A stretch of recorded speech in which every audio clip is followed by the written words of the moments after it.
Well, we will start the week 5, and we will try to keep this kind of a format where I will be describing the content with this type of narration. And maybe I should pick up this screen a little bit to the side here. And as you know, in the first 4 weeks we had the linear algebra, so we have covered the first 3 weeks with one homework, and then today or tomorrow we will post the week 4, the homework related to week 4. So please wait for that. I will also announce that one. And we will start now this week the vector calculus and integral. Here we will, in this first video, and the videos will be like 15 minutes each. I'm using a new tool with this little screen, and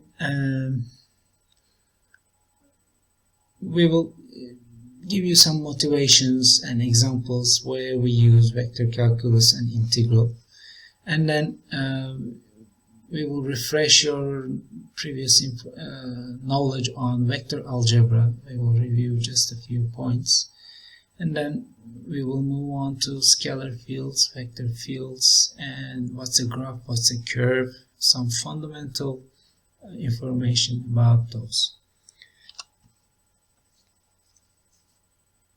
Now, in calculation of work type of quantities, like where we multiply, let's say, force times distance, this is probably the simplest thing you had learned in high school or somewhere. But the thing is, this is some displacement that you have in a certain singular axis.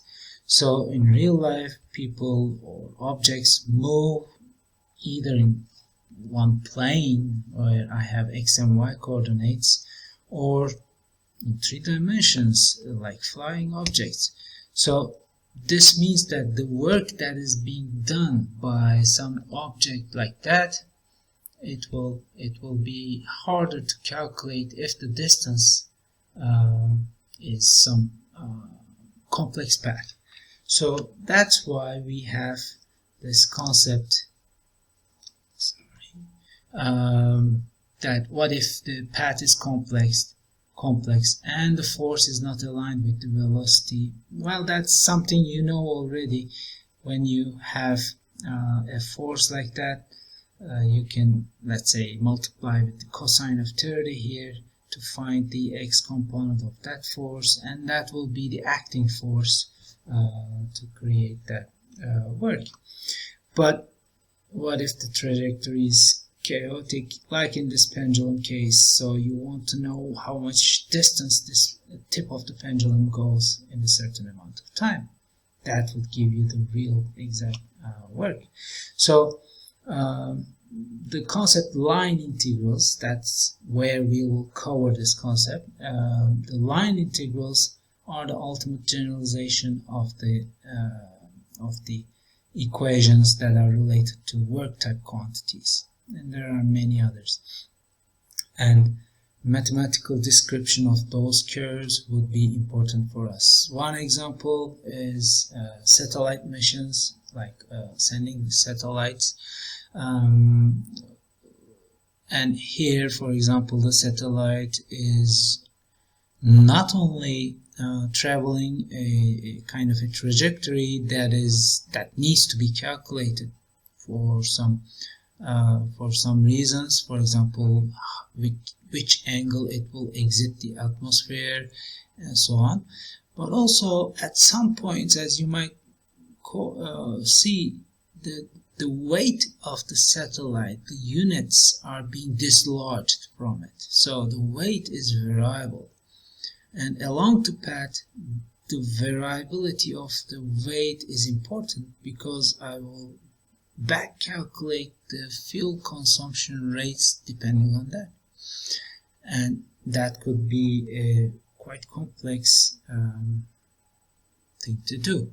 So I would need the representation of the exact trajectory of this object, or landing mission of some spacecraft like this. In the landing, it would have some circular path to situate it in an exact position, and how you calculate that, how many turns it should make before it starts the landing position, and so on. So these are quite valid questions. Another entertaining thing, so for example, there's something called temporary captured orbiters, TCOs. Okay, you can have a look at this in this website here, and these are small stones which would be called meteorites if they fall on Earth. But sometimes they orbit around the Earth for, like, it's a small stone. It will orbit for a couple of days or years and then exit. Or sometimes it falls and then we call it meteorites. And only 0.1% of these little objects become the meteorites. But the rest, they have some trajectories, and the problem is, can I predict them after I chase them for a while? So that's the question that these researchers had, and I think they did some quite successful predictions. So another area, the line integral, maybe it's like that, but now surface integrals are also important. And where do we use them? In regular situations like this, I have a physical quantity that's called flux, and it's the amount of material that is being transferred through a given area per unit of time. And here, in almost all your previous examples in other courses, you took this area as a regular area that you can predict all the properties of, like the real area, what is it, and so on. But think about the kidney, and that's the organ kidney, and I'm holding it in my hand. So that organ kidney has some diffusion in it, and it is a quite irregular object. And for example, you want the diffusion of urine in the kidney, and try to model that so that you can find some cures to some diseases. And there you have a flux type of quantity, and the surface integral, which we will learn later, is going to be giving you the area through which the flux is happening. So this is not just like in the body organs, but in many other cases that we will see in the next slides. So mathematical description of complex surfaces and its relationship to flux is going to be one main topic we will have. For example, here the flux of, let's say, hot air comes in, and through the exhaust it will be exhausted as a cold air, but through what I have some coolers inside, like in these linear fashion here. So maybe they are copper heat exchangers, and the hot gas comes in, it flows around, and it releases its heat to the water that is flowing inside. So I have actually, what happened to the light? Okay. So I have actually two flows, right? I have one gas flow around those heat exchangers, and the fluid flow within the pipes. So there are lots of flux concepts going into here, and I would need to calculate the surface integrals to calculate those. So battery is running low, so everything is shaky here. Now we're saved. Okay, I've got 15 minutes because I'm using a different software. So the last 5 minutes of this first lecture. Now you can just think about these on your own. They're not telling you too much different stuff. But let's say you're dealing with solid mechanics and you have a complex geometry. You want to represent that. You want to represent the surface areas, the field of stress around some point, or some electromagnetic field that you want to deal with.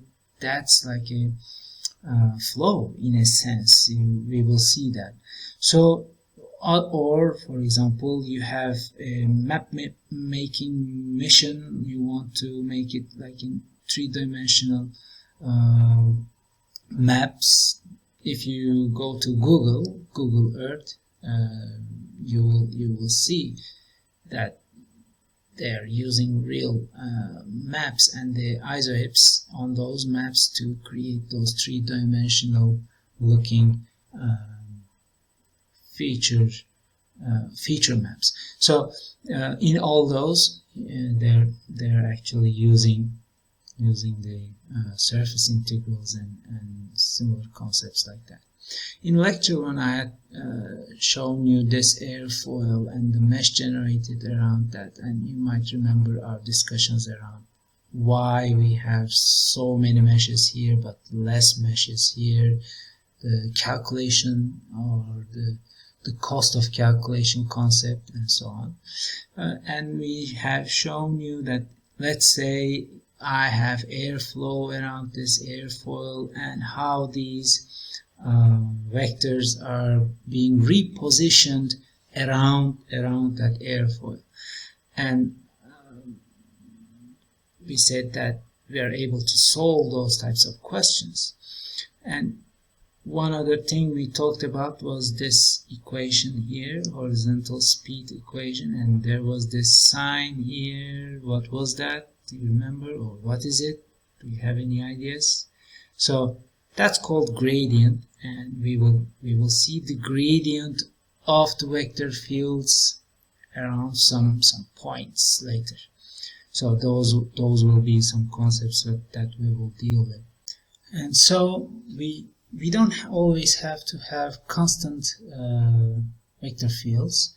Here I have variable vector field where the large vectors are showing you more intense vector fields, and the dot-like ones are smaller intensities. So obviously, if for example this was like a piece of part of the river, and I'm modeling it, and it's constantly giving this field, so that's the big difference. Maybe we will see next the variable fields, and here the constant field is intense over here, and you can think about it like this: if you put a particle here under the effect of field, how it would move. So you can calculate this path quite easily after learning the concepts that we will introduce here. So for example, there's another turbulent case here, different levels of the fluid in the z direction. I have different flow fields, or the flow field could be like represented here. Every single point in my mesh or my geometry moves under the effect of a different intense vector field intensity with respect to time. So this is representative, or the example of the variable vector fields. So this is pretty much the time that I was planning to spend on the examples. I have one more, and we will discuss that in the beginning of the next 15 minutes. So see you in the next video.